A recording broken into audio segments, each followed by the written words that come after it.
अस्सलाम वालेकुम क्लास, मैं उषा नासिर और हम स्टार्ट करने जा रहे हैं nuclear medicine subject. Nuclear medicine 1 अभी आपका सब्जेक्ट है, फर्स्ट लेक्चर है इस सब्जेक्ट का। और न्यूक्लियर मेडिसिन 1 में आप बेसिक न्यूक्लियर फिजिक्स पढ़ेंगे, जो कि हमारा आज का टॉपिक भी है। और ये RIT 6 के लिए है। जो RIT 8 सेमेस्टर है उसके लिए ये रिवीजन होगी। तो ये जो आपका लेक्चर है ये RIT 6 और RIT 8 दोनों सेमेस्टर्स के लिए है। RIT 6 के लिए हम बेसिक्स स्टार्ट करेंगे और 8 के लिए ये हम रिवीजन करेंगे। तो फर्स्ट लेक्चर में हम बेसिक न्यूक्लियर फिजिक्स जो है वो स्टार्ट करने जा रहे हैं। बेसिक एटॉमिक स्ट्रक्चर देखेंगे उसमें सबसे पहले।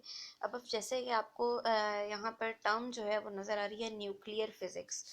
तो न्यूक्लियर मतलब न्यूक्लियस और उसकी फिजिक्स, उसका स्ट्रक्चर और ऑफ कोर्स बेसिक्स। सबसे पहले हम बेसिक्स को देखेंगे, उसके बाद हम जो है वो एडवांस फॉर्म में जाएंगे।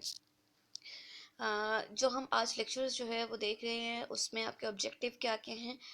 इस लेक्चर में हम डिस्कस करेंगे about structure of atom including neutron, proton and electron, what is matter, what are elements, what are atoms. और इसके साथ साथ हम ये देखेंगे कि जो भी एलिमेंट या जो भी मैटर जो है वो आप देख रहे हैं उसका क्या एटॉमिक नंबर है, क्या एटॉमिक मास है, आइदर इट इज स्टेबल और नॉट। तो उसकी न्यूक्लियर स्टेबिलिटी देखेंगे, रेडियो एक्टिविटी देखेंगे। अगर तो वो स्टेबल नहीं है तो ऑफ कोर्स वो रेडियो एक्टिव होगा। और किस तरह से जो है वो अनस्टेबिलिटी को स्टेबिलिटी में कन्वर्ट करता है, ये प्रोसेस हम देखेंगे। तो ये आपके कंटेंट्स हैं इस स्लाइड्स में जो कि आपको नज़र आ रहे हैं। मैटर, मॉलिक्यूल, एटम, एटम का स्ट्रक्चर, उसकी बाइंडिंग एनर्जी, आयनाइजेशन, एक्साइटेशन, उसमें कौन कौन सी फोर्सेस होती हैं, मास और एनर्जी कैसे एक दूसरे में कन्वर्ट की जाती हैं, एलिमेंट क्या है, एलिमेंट्स को किस तरह से अरेंज किया गया है। उसके अलावा जो हमारे न्यूक्लियाइड्स हैं उनको किस तरह से हम क्लासीफाई करते हैं, और न्यूक्लियस की स्टेबिलिटी को हम देखेंगे। तो सबसे पहले matter, what is matter, matter क्या है। मैटर की डेफिनेशन आपको पता होनी चाहिए। मैटर एक ऐसा सब्सटेंस है जो कि इनर्शिया रखता हो और कोई भी फिजिकल स्पेस जो है वो ऑक्यूपाई करता हो। According to modern physics, matter consist of various types of particles. और वो टाइप पार्टिकल्स जो है वो बहुत डिफरेंट टाइप्स के होते हैं। जैसे हमारे पास जो मैटर है उसका जो मेन आपके पास बेसिक जो आपके पास पार्ट है दैट इज़ एटम। और एटम के अंदर डिफरेंट पार्टिकल्स होते हैं, सब एटॉमिक पार्टिकल्स, जैसे कि न्यूट्रॉन है, प्रोटॉन है, इलेक्ट्रॉन है। तो the most familiar examples of material particles are the electron, proton and neutron, जो कि हमने पहले भी बात की है। और इन पार्टिकल की कम्बिनेशन से हमारे पास जो रिजल्ट हमें मिलता है दैट इज़ एटम। मैटर के बाद हम देखते हैं मॉलिक्यूल क्या है। Molecules are made up of atoms. तो जैसे हमने पहली स्लाइड में ये देखा, इस स्लाइड में हमने ये देखा कि जब पार्टिकल्स मिलते हैं, यानी कि न्यूट्रॉन, प्रोटॉन, इलेक्ट्रॉन और डिफरेंट अदर सब एटॉमिक पार्टिकल्स, तो इन पार्टिकल्स के मिलने से हमारे पास बनते हैं एटम्स। और जब आपके पास एटम्स मिलते हैं तो फिर एटम्स के मिलने से आपके पास जब एटम्स मिलते हैं तो आपके पास बनता है मॉलिक्यूल। तो यहाँ पर जैसे लिखा हुआ है, are made up of atoms that are held together by chemical bonds। ये bonds जो हैं वो दो तरह के होते हैं मेनली, जो कि आपका एक कोवलेंट बॉन्ड और आयनिक बॉन्ड। कोवलेंट बॉन्ड में जो है वो इलेक्ट्रॉन्स की शेयरिंग होती है, और जो आपका आयनिक बॉन्ड है उसमें जो है वो एक्सचेंज किया जाता है इलेक्ट्रॉन्स का। एटम को ज़रा डिटेल में देख लेते हैं। एटम क्या है? स्मॉलेस्ट पार्ट है किसी भी एलिमेंट का, that retains all of its chemical properties and is composed of. और ये किन किन पार्ट्स से मिलकर बनता है? पॉजिटिवली चार्ज प्रोटॉन्स जो कि न्यूक्लियस के अंदर होते हैं, अनचार्ज न्यूट्रॉन्स वो भी न्यूक्लियस के अंदर होते हैं, एंड नेगेटिवली चार्ज इलेक्ट्रॉन्स जो कि न्यूक्लियस से बाहर शेल्स में जो हैं वो रिवॉल्व कर रहे होते हैं। तो ये आपके पास कुछ मॉडल्स हैं जो कि हमने RST में भी देखे थे। आपका जो लास्ट सेमेस्टर था उसमें थॉमसन्स मॉडल है, रदरफोर्ड्स मॉडल है, ये हम ऑलरेडी जो है वो देख चुके हैं। इसके अलावा बोहर्स मॉडल है एटम का। ये डिफरेंट मॉडल्स हैं जिसमें जो है वो हमने कुछ में प्लम पुडिंग जो है वो मॉडल देखा, कुछ में हुक एंड की मॉडल देखा, हुक एंड आई मॉडल देखा। तो डिफरेंट मॉडल्स जो हैं वो हमने RST में हम कर चुके हैं। तो एटम का जो एक सेंट्रल पार्ट होता है उसको हम न्यूक्लियस कहते हैं, और इस न्यूक्लियस के अंदर आपके प्रोटॉन्स और न्यूट्रॉन्स जो हैं वो मौजूद होते हैं। न्यूक्लियस डिटरमिन करता है identity of element and its atomic mass, क्योंकि न्यूट्रॉन जो आपका न्यूक्लियस है उसके अंदर प्रोटॉन और न्यूट्रॉन है, तो प्रोटॉन के जो अमाउंट है, जो प्रोटॉन का जो नंबर है उसको हम एटॉमिक नंबर कहते हैं, और जो प्रोटॉन और न्यूट्रॉन अगर हम दोनों को इकट्ठा कर लें, उन दोनों को प्लस कर लें उनके नंबर को, तो इसको हम एटॉमिक मास कहते हैं। तो न्यूक्लियस जो है वो आइडेंटिटी बता रहा है किसी भी एलिमेंट की। Proton and neutrons have essentially the same mass, proton neutron का सेम मास होता है, but only the proton is charge while the neutron has no charge. Proton और न्यूट्रॉन का ऑलमोस्ट ऑलमोस्ट सेम मास होता है, charge नहीं, same mass होता है, लेकिन फिर भी थोड़ा बहुत डिफरेंस जो है ऑफ कोर्स आएगा, but only the proton is charge. लेकिन इन दोनों में से चार्ज जो है वो सिर्फ प्रोटॉन पर होगा, न्यूट्रॉन पर कोई भी चार्ज नहीं होता।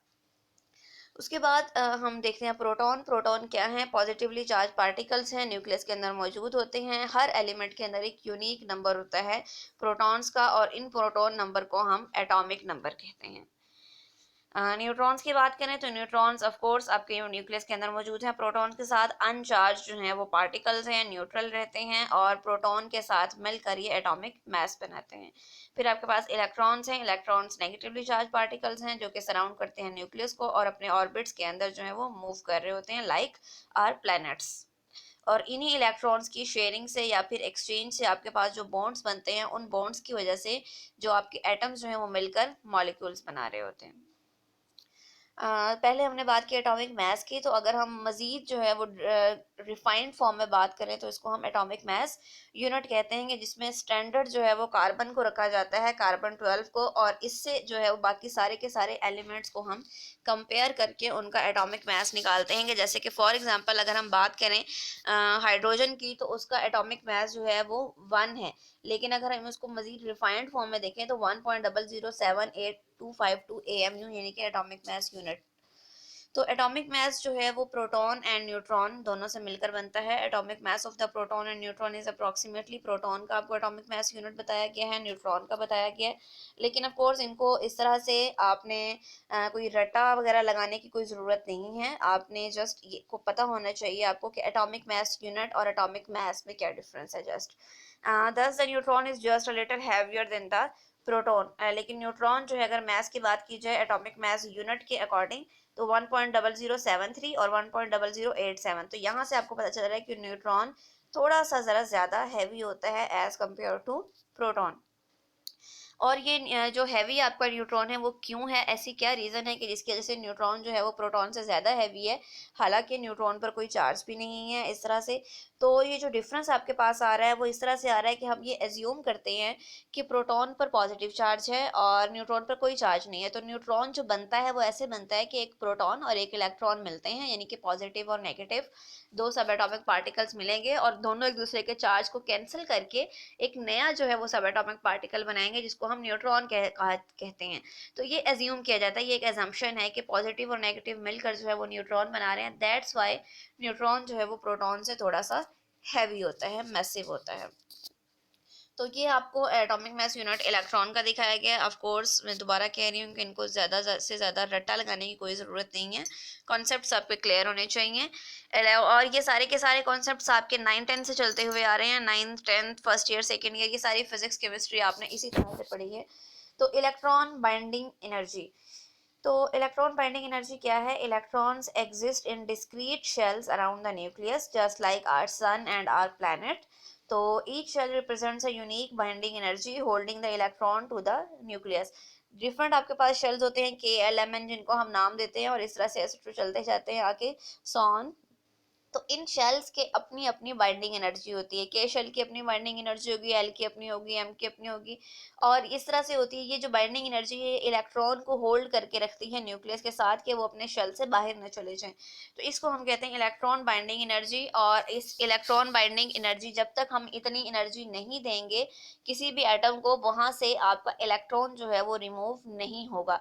और अगर आपने इतनी एनर्जी दे दी कि वो इलेक्ट्रॉन जो है वो जस्ट अपनी हायर स्टेट में जाता है, हायर एनर्जी स्टेट में जाकर वापस अपनी जगह पर आ जाता है, तो इस प्रोसेस को हम एक्साइटेशन कहते हैं। और अगर आपने इतनी इनफ जो है वो एनर्जी प्रोवाइड की किसी भी एटम को कि उसका उसका इलेक्ट्रॉन बाइंडिंग एनर्जी है उससे वो एक्सीड कर गई, तो ऑफ कोर्स वो आपका जो इलेक्ट्रॉन है वो वहां से रिमूव हो जाएगा, वो वहां से अपने शेल को जो है छोड़ देगा, और इस प्रोसेस को हम कहेंगे ionisation. What is Coulomb's force? The attractive force between the positively charged nucleus due to proton and negatively charged electrons. तो प्रोटॉन जो है वो न्यूक्लियस के अंदर हैं और इलेक्ट्रॉन न्यूक्लियस से बाहर हैं, इन दोनों के आपस में जो आपकी अट्रैक्टिव फोर्स एक है, उस फोर्स को हम कहते हैं कूलम्स फोर्स। अब डिफरेंट टाइप की फोर्सेस हैं जो कि गवर्न करती हैं डिफरेंट इंटरेक्शंस को। तो फोर्स क्या है? Is a general term related to the interaction of various constituents of matter. Different आपके पास जो है वो वेरियस कंस्टिट्यूएंट्स हैं मैटर के, वेरियस आपके पास जो है वो टाइप्स आ जाती हैं मैटर की। तो वो मैटर की टाइप्स आपस में किस तरह से इंटरेक्ट करती हैं, उनके इंटरेक्शन को जो गवर्न करती है जो पावर या जो एनर्जी, उसको हम फोर्स कहते हैं। At present 4 kinds of forces are known. अभी तक जो है वो 4 तरह की फोर्सेज हमें पता चल सकी हैं। और वो 4 तरह की फोर्सेज कौन कौन सी हैं? Gravitational force, weak force, strong force and electromagnetic force. तो ग्रेविटेशनल फोर्स जो है वो रिलेट करती है किसके साथ? मैस ऑफ मैटर के साथ। जितनी ज़्यादा किसी भी मैटर का मैस होगा उतनी ही ज़्यादा उसके अंदर ग्रेविटेशनल फोर्स होगी, उतनी ही ज़्यादा फोर्स के साथ वो अर्थ की तरफ अट्रैक्ट करेगा। जैसे कि हमारे पास अगर हम एक इसकी एग्जांपल लेना चाहें तो इस तरह से अगर हम किसी बिल्डिंग के टॉप पर खड़े हैं और हम वहाँ से कोई बहुत हैवी चीज़ नीचे फेंकते हैं, तो वो जल्दी ज़मीन की तरफ जाएगी एज़ कम्पेयर टू दैट कि हम वहाँ से ऊपर से कोई लीफ, जैसे कोई पत्ता वगैरह, जैसे लीफ को अगर हम ट्रांसलेट करेंगे तो कोई पत्ता या कोई इस तरह की चीज़, कोई फीदर, कोई हम जो है वो ऊपर से फेंकते हैं तो वो ज़्यादा टाइम लेगा ज़मीन तक पहुँचने में, क्योंकि उसका मैस कम है और वो ज़मीन की तरफ अट्रैक्ट कम हो रहा है, तो ग्रेविटेशनल फोर्स कम है। तो ग्रेविटेशनल फोर्स जो है वो डिपेंड करती है मैस पर। फिर उसके बाद वीक फोर्सेस जो है वो काम कर रही होती हैं न्यूक्लियर ट्रांसफॉर्मेशंस में, यानी कि जब न्यूक्लियस एक तरह के न्यूक्लियस से दूसरे तरह के न्यूक्लियस में कन्वर्ट हो रहा होता है, यानी कि डिफरेंट रिएक्शंस के थ्रू, लाइक रेडियो एक्टिविटी, तो उसमें जो आपके पास फोर्सेस जो गवर्न कर रही होती हैं इन इंटरेक्शंस को, उनको हम वीक फोर्सेस कहते हैं। फिर आपके पास स्ट्रॉन्ग फोर्सेस हैं। स्ट्रॉन्ग फोर्सेस क्या कर रही होती हैं? होल्ड न्यूक्लियस टुगेदर, यानी कि न्यूक्लियस के अंदर जो आपके सब एटॉमिक पार्टिकल्स हैं, प्रोटॉन एंड न्यूट्रॉन, उन दोनों को आपस में जो है वो जोड़ कर रखती है। इस ऐसी फोर्सेस को हम स्ट्रॉन्ग फोर्स कहते हैं। और चार्ज पार्टिकल्स के दरमियान जो फोर्सेस हैं, लाइक प्रोटॉन एंड इलेक्ट्रॉन, इन दोनों जो आपके पास पार्टिकल्स हैं इनके दरमियान में जो फोर्सेस हैं उनको हम इलेक्ट्रोमैग्नेटिक फोर्सेस कहेंगे। इलेक्ट्रोमैग्नेटिक जो फोर्स है वो दो तरह से हो सकती है, वेव फॉर्म में और पार्टिकल फॉर्म में। तो ये आपके पास जो है वो फॉर्मूला है एनर्जी का और मास का, जो कि आइंस्टाइन इक्वेशन है, बहुत फेमस इक्वेशन है, E equal to mc square. Okay, atom के बाद हम चलते हैं एलिमेंट पर। What is element? एलिमेंट क्या है? कोई भी ऐसा substance that can not be broken down into simpler components by any non nuclear chemical reaction. जब तक आप कोई रिएक्शन नहीं करवाएंगे, वो भी ऐसा इसके जो न्यूक्लियर, जो उसके न्यूक्लियस को डिग्रेड जो है वो ख़राब कर सके, कोई भी ऐसा नॉन न्यूक्लियर केमिकल रिएक्शन जब तक नहीं होगा, आपका जो एलिमेंट है उसको वो तोड़ नहीं सकते। आप उसको किसी भी और सब पार्टिकल में या सब एटम जो आपकी फॉर्म है उसमें नहीं लेकर आ सकते एलिमेंट को, जब तक कि आप उसको कोई न्यूक्लियर रिएक्शन ना करवा दें। अगर नॉन न्यूक्लियर रिएक्शन चल रहे हैं तो उसको कोई फर्क नहीं पड़ेगा। तो एलिमेंट्स जो हैं वो किस तरह से कैटेगराइज किए जाते हैं? The number of protons in an atom dictate the element. जो भी आपके पास नंबर ऑफ प्रोटॉन्स होते हैं वो बताते हैं कि एलिमेंट क्या है और कौन सा एलिमेंट है। जैसे फॉर एग्जांपल अगर मैं बात करूं हाइड्रोजन की, तो उसमें एक प्रोटॉन है। तो ऐसा एलिमेंट जिसके अंदर एक प्रोटॉन होगा उसको हमने हाइड्रोजन का नाम दे दिया। ऐसा एलिमेंट जिसके अंदर जो है वो दो प्रोटॉन्स हैं उनको उसको हमने हीलियम का नाम दिया। ऐसा एलिमेंट जिसके अंदर आपके पास 6 प्रोटॉन्स है उसको हमने कार्बन का नाम दे दिया। तो इस तरह से जो आपके प्रोटॉन्स हैं वो डिक्टेट करते हैं कि कौन सा एलिमेंट जो है वो आपके पास इस वक्त मौजूद है या अवेलेबल है। तो ये 10 मोस्ट अबंडेंट एलिमेंट्स जो हैं वो आपको दिखाए गए हैं। Oxygen, silicon, aluminium, iron, calcium, sodium, potassium, magnesium, titanium और हाइड्रोजन। ये आपके पास मोस्ट अबंडेंट एलिमेंट्स हैं जो कि अर्थ पर इस वक्त अवेलेबल हैं। इन एलिमेंट्स को अब अरेंज किया गया। इन एलिमेंट्स को अरेंज किया मेंडलीव ने फर्स्ट टाइम। एक केमिस्ट था, रशियन केमिस्ट, 1869 में।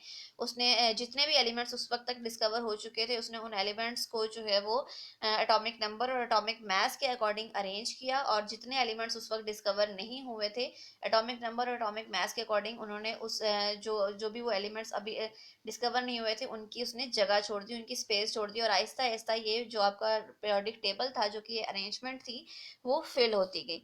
तो मेंडलीव ने फर्स्ट टाइम जो है वो ये पीरियोडिक टेबल दिया। और ये अब आपका जो इस वक्त मौजूद आपका पीरियोडिक टेबल है वो यहाँ पर दिखाया गया है। ये आपका पीरियोडिक टेबल है जिसमें आपके एलिमेंट्स जो हैं वो अरेंज किए गए हैं डिफरेंट ग्रुप्स और डिफरेंट पीरियड्स में। तो ये आपके पास एक एग्जाम्पल दी गई है सैम्पल के तौर पर कि जैसे फॉर एग्जांपल अगर जिरकोनियम है और जो है वो आपके पास जिरकोनियम में प्रोटॉन 40 प्रोटॉन्स हैं और न्यूट्रॉन्स 51 हैं, तो और किस तरह से उसके इलेक्ट्रॉन प्रोटॉन न्यूट्रॉन्स जो है वो अरेंज हुए हुए हैं और इलेक्ट्रॉन्स किस तरह से ऑर्बिट्स में मूव कर रहे हैं, तो ये आपको एग्जाम्पल दी गई है और ये उसकी पूरी की पूरी इंफॉर्मेशन आपको दे दी गई है। तो जिस तरह से डिफरेंट टाइप ऑफ एटम को हम एलिमेंट्स कहते हैं, इसी तरह से डिफरेंट टाइप्स ऑफ न्यूक्लियाई भी होते हैं। न्यूक्लियस की भी डिफरेंट टाइप्स होती हैं, तो न्यूक्लियस की डिफरेंट टाइप्स को, न्यूक्लियाई की डिफरेंट टाइप्स को हम न्यूक्लियाइड्स कहते हैं।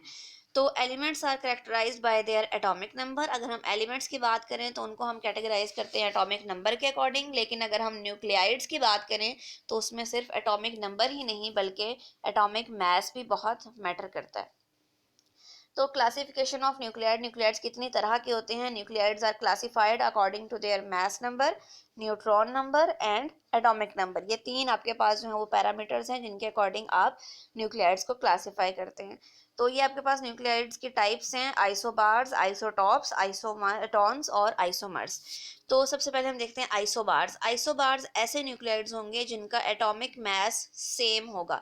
जैसे कि यहाँ पर आपको एग्जांपल दी गई है आयोडीन और जिनोन की। तो आयोडीन में आपके पास जो एटॉमिक नंबर है that is 53 and atomic mass is 131, और जिनोन का जो आपके पास एटॉमिक नंबर है that is 54 and its atomic mass is 131। तो यहाँ पर आप देख सकते हैं कि आयोडीन और जिनोन इन दोनों का एटॉमिक मास जो है वो 131 है, यानी कि सेम है। तो आयोडीन और जिनोन दोनों जो आपके पास जो न्यूक्लियाइड्स हैं ये एक दूसरे के आइसोबार्स हैं। फिर आपके पास आ जाता है आइसोटॉप्स। आइसोटॉप्स में आपने याद रखने के लिए कि किसमें कौन सी चीज़ जो है वो सेम है और कौन सी डिफरेंट है, आपने ये देख लेना है कि आइसोटॉप्स में आपके पास जो प्रोमिनेंट हो रहा है that is P. Iso means same, tops में आपके पास जो प्रोमिनेंट अल्फाबेट है that is P. P means proton, P means proton और and proton means atomic number. तो आइसोटॉप्स में आपके पास जो एटॉमिक नंबर है वो सेम होगा। जैसे कि यहाँ पर देखा जा सकता है कार्बन 612, कार्बन 613। लेकिन एक बात आपने हमेशा ये याद रखनी है कि जो आइसोटॉप्स हैं वो कभी भी डिफरेंट एलिमेंट्स के नहीं होंगे, वो एक ही एलिमेंट के डिफरेंट आइसोटॉप्स होंगे, जो कि डिफरेंट आपके पास आइसोटॉप्स होंगे, यानी कि एक ही एलिमेंट की सब टाइप्स होंगी। जैसे यहाँ पर कार्बन है तो कार्बन ही की आपके पास सब टाइप्स हैं 612 एंड 613। फिर आपके पास आ जाते हैं isotones. Tones, iso mean same and tones में आपके पास जो प्रोमिनेंट अल्फाबेट है that is N, and N जो है वो रिप्रेजेंट कर रहा है न्यूट्रॉन को। तो आइसोटोन्स में आपके पास सेम नंबर ऑफ न्यूट्रॉन्स होंगे। जैसे कि यहाँ पर आपको दिखाया गया है कि नाइट्रोजन 713 एंड ऑक्सीजन 814। जब आपने प्रोटॉन नंबर जो है वो निकालना होता है या न्यूट्रॉन नंबर जब आपने निकालना होता है तो आप एटॉमिक मास में से एटॉमिक नंबर को माइनस कर देते हैं। तो यहाँ पर आपके पास 13 minus 7 is equal to 6 and 14 minus 8 is equal to 6। तो नाइट्रोजन और ऑक्सीजन दोनों में ही न्यूट्रॉन का जो नंबर है वो 6 है। तो यहाँ पर सेम नंबर ऑफ न्यूट्रॉन्स आप देख सकते हैं और इन दोनों को नाइट्रोजन और ऑक्सीजन को आप एक दूसरे के आइसोटॉन्स कहेंगे। लास्ट जो आपके पास टाइप है न्यूक्लियाइड्स की दैट इज आइसोमर। आइसोमर्स में आपके पास क्या होता है कि same atomic number, same mass number and same number of neutrons, means each and everything is same except their energy level। Energy level में जस्ट डिफरेंस आ रहा है कि आपकी जो एक्साइटेड स्टेट है किसी भी न्यूक्लियाइड की उसको हम आइसोमर कहेंगे। जैसे कि यहाँ पर आप देख सकते हैं कि कार्बन 612, कार्बन 612 सेम सेम आपके पास जो है वो न्यूक्लियाइड्स हैं। जस्ट आपके डिफरेंस कहाँ पर आ रहा है कि ये जो कार्बन 612 है इसके साथ एक स्टार का साइन आपको नजर आ रहा होगा। स्टार के साइन का मतलब है कि ये कार्बन जो 612 है इस वक्त हायर एनर्जी स्टेट में है। तो आपके पास अगर सेम एटॉमिक नंबर है, सेम मास नंबर है और न्यूट्रॉन नंबर भी सेम है लेकिन उनके जस्ट एनर्जी लेवल में डिफरेंस आ रहा है, तो ऐसे न्यूक्लियाइड्स को हम आइसोमर्स कहते हैं। आइसोटॉप्स हम पहले बात कर चुके हैं कि किसी भी एक एलिमेंट की सब टाइप्स जो हैं वो डिफरेंट आपके पास एटॉमिक मास में जो डिफरेंस आ रहा होता है उनको हम आइसोटॉप्स कहते हैं। जिसमें आपके प्रोटॉन और न्यूट्रॉन जो है वो सेम रहते हैं, जस्ट न्यूट्रॉन नंबर जो है वो वेरी करते हैं। अच्छा, ये आइसोटॉप्स जो हैं बहुत इंपॉर्टेंट है आपके न्यूक्लियर मेडिसिन में भी, कि डिफरेंट आइसोटॉप्स जो हैं वो हम यूज़ करते हैं अपनी न्यूक्लियर मेडिसिन डिपार्टमेंट में। There are many isotopes, most have more neutrons than protons, some are stable but most are unstable. तो ये जो आइसोटॉप्स हैं आपके पास, जिनमें प्रोटॉन और इलेक्ट्रॉन नंबर सेम होता है बट न्यूट्रॉन नंबर जो है वो डिफरेंट होता है, तो ये न्यूट्रॉन और प्रोटॉन की नंबर है और उनके दरमियान की फोर्सेस हैं जो कि न्यूक्लियस को बैलेंस कर रही होती हैं। अगर न्यूट्रॉन और प्रोटॉन के दरमियान की फोर्सेस जो हैं वो एक दूसरे को बैलेंस ना करें तो आपका न्यूक्लियस अनस्टेबल हो जाता है और वो रेडियो एक्टिव फॉर्म में चला जाता है। तो न्यूक्लियस की स्टेबिलिटी आप कैसे देख सकते हैं? न्यूक्लियर स्टेबिलिटी आप इस तरह से देखेंगे कि जो भी स्टेबल या नॉन रेडियो एक्टिव न्यूक्लाइड होगा वो ऐसा न्यूक्लाइड होगा जिसके एटम डिके नहीं कर रहे होंगे। If one plots the stable nuclei an interesting pattern emerges. इसमें आपने ये देखना है कि न्यूक्लियर स्टेबिलिटी के लिए आपने एक ग्राफ ड्रॉ करना है। ग्राफ में आप क्या करते हैं कि एक्स एक्सिस पर नंबर ऑफ प्रोटॉन्स लेंगे और वाई एक्सिस पर आपने नंबर ऑफ न्यूट्रॉन्स लेने हैं। तो एक्स एक्सिस पर आपको नंबर ऑफ न्यूट्रॉन्स, इस वक्त जब नंबर ऑफ प्रोटॉन्स आपको नजर आ रहे होंगे एक्स एक्सिस पर, कि ये आपके पास z जो है वो that is atomic number means proton number and n is neutron number. तो प्रोटॉन और न्यूट्रॉन का आपने बैलेंस देखना है। तो ये जो आपको डॉटेड लाइन नजर आ रही है, ये जो डॉटेड लाइन है आपकी, इट इज, ये आपकी आइडियल लाइन है, इट इज आइडियल लाइन, ये आपकी लाइन ऑफ स्टेबिलिटी है। ठीक हो गया, ये आपकी लाइन ऑफ स्टेबिलिटी है। इस जो भी आपका एलिमेंट, जो भी न्यूक्लियाई आपका जो है वो इस लाइन ऑफ स्टेबिलिटी पर फॉल कर रहा होगा वो आपका स्टेबल न्यूक्लियस होगा। और जो भी एलिमेंट या जो भी न्यूक्लियाइड जो है वो आपका इस लाइन ऑफ स्टेबिलिटी से ऊपर या नीचे होगा वो आपका अनस्टेबल हो जाएगा।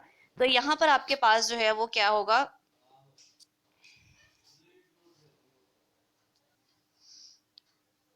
तो ये जो आपके पास लाइन ऑफ स्टेबिलिटी है, ये मार्कर का थोड़ा सा इशू हो रहा था बच्चों। तो ये डॉटेड लाइन आपकी जो है वो ये डॉटेड लाइन है जो कि आपकी लाइन ऑफ स्टेबिलिटी है। ये जो आपकी लाइन ऑफ स्टेबिलिटी है दिस इज, इसमें आपके पास हो क्या रहा है, इस ग्राफ को अपने के लिए समझना बहुत ज़रूरी है क्योंकि ये आपका बेसिक कॉन्सेप्ट है पूरी की पूरी न्यूक्लियर मेडिसिन का। इसमें आपके पास नंबर ऑफ प्रोटॉन्स जैसे जैसे बढ़ रहे हैं वैसे वैसे आपके नंबर ऑफ न्यूट्रॉन्स भी बढ़ रहे हैं। तो कुछ हद तक, जैसे कि फॉर एग्जांपल यहाँ पर मैं अगर देखूँ कि 20 जो एटॉमिक नंबर है वहाँ तक जितने प्रोटॉन हैं उतने ही आपके पास न्यूट्रॉन है, यानी कि n is equal to z। तो आपका जो न्यूक्लियस है वो स्टेबल है। लेकिन जैसे जैसे जो है वो आपका एटॉमिक नंबर बढ़ता जा रहा है वैसे वैसे आपको न्यूट्रॉन्स जो हैं वो ज़्यादा चाहिए। जैसे जैसे आपका एटॉमिक नंबर बढ़ रहा है वैसे वैसे आपको न्यूट्रॉन्स ज़्यादा चाहिए होते हैं न्यूक्लियस को स्टेबल करने के लिए। तो इसलिए आपके पास जो ये आपके पास जो लाइन नज़र आ रही है this is line of stability. और ये आपके पास जो है अगर जो है वो न्यूट्रॉन जो है बिल्कुल बराबर चलते जाएंगे प्रोटॉन के तो वो न्यूक्लियस जो है वो अनस्टेबल होता जाएगा। जैसे कि अगर फॉर एग्जाम्पल मैं बात करूँ कि ये 80 आपके पास एटॉमिक नंबर है, तो 80 एटॉमिक नंबर के साथ आपको जो न्यूट्रॉन चाहिए अगर हम इसको वाई एक्सिस के साथ मिलाएं तो वो ऑलमोस्ट 120 न्यूट्रॉन्स हैं। तो इस तरह से आपके पास जो एटम्स हैं वो स्टेबल होते हैं। और अगर कोई भी एटम या कोई भी आपका न्यूक्लियस जो है वो इस लाइन ऑफ स्टेबिलिटी से ऊपर या नीचे फॉल करेगा वो आपका अनस्टेबल हो जाएगा और वो रेडियो एक्टिव बन जाएगा। तो जो आपके न्यूक्लियस जो है या जो जो भी आपके न्यूक्लिया है इस लाइन ऑफ स्टेबिलिटी से ऊपर जो है फॉल करेंगे इसका मतलब उनमें न्यूट्रॉन्स ज़्यादा हैं। और जो लाइन ऑफ स्टेबिलिटी से नीचे फॉल करेंगे इसका मतलब है उनमें प्रोटॉन्स जो हैं वो एक्सेस में है। For the heaviest stable nuclei, जो कि आपका हैवी से हैवी जो हैवीएस्ट स्टेबल न्यूक्लियाई आपका उसमें न्यूट्रॉन्स की जो अमाउंट है या न्यूट्रॉन का जो नंबर है is about 1.5 times than atomic number than proton number.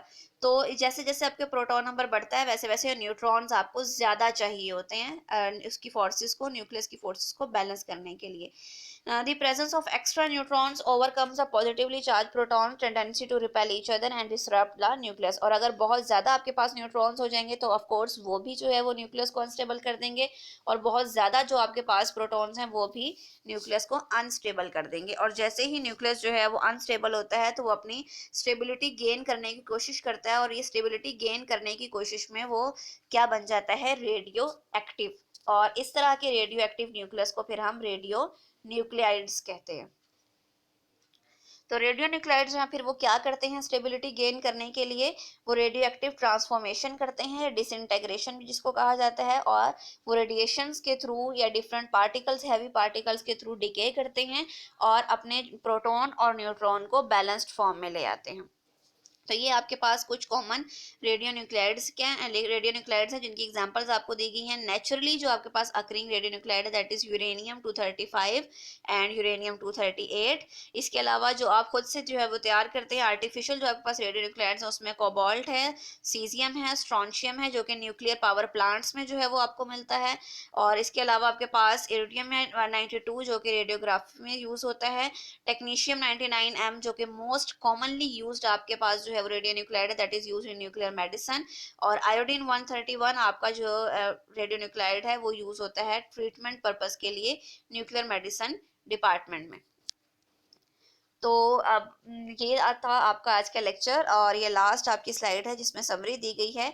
Summary में आपको जो है वो इस पूरे लेक्चर की समरी अगर इस स्लाइड से हटकर हम देखें तो इसमें हमने जो है वो बेसिक एटॉमिक फिजिक्स की है। एटम क्या है, एटम के सब एटॉमिक पार्टिकल्स क्या हैं, एटम मिलते हैं तो क्या बनता है, और मॉलिक्यूल्स और डिफरेंट टाइप ऑफ एटम्स को हम एलिमेंट्स कहते हैं, डिफरेंट टाइप ऑफ न्यूक्लियाई को हम न्यूक्लियाइड्स कहते हैं, न्यूक्लियाइड्स कितनी तरह के होते हैं और किस तरह से वो स्टेबल रहते हैं, और अगर अनस्टेबल हो जाएं तो किस तरह से अब वापस जो है वो अपनी स्टेबिलिटी को गेन करते हैं। तो आज के टॉपिक में हमने बेसिक्स देखी हैं। नेक्स्ट टॉपिक में हम इंशाल्लाह रेडियो न्यूक्लाइड्स को मजीद डिटेल में पढ़ेंगे। और अभी के लिए अल्लाह हाफ़िज़।